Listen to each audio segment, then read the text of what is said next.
वज़ीर आला सिंध का सांगड़ में सहाफ़ियों से बातचीत। सिंध में ज़्यादा बारिशों के बायस निकासी आपके नालों में तुग़यानी और इलाके में सैलाबी सूरत हाल पैदा हुई है।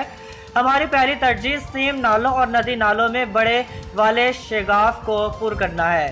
मुतासरीन सैलाब की बहाली भी तरजीह है। सूरत हाल बेहतर होने के बाद महकमा आपाशी के हुकाम के साथ मिलकर निकासी आपके नालों की तौसी और इस मसले का मुस्तकिल हल निकालेंगे। ज़्यादा बारिशों के नतीजे में नालों में तुग़यानी और इलाके में सैलाबी कैफियत पैदा ना हो।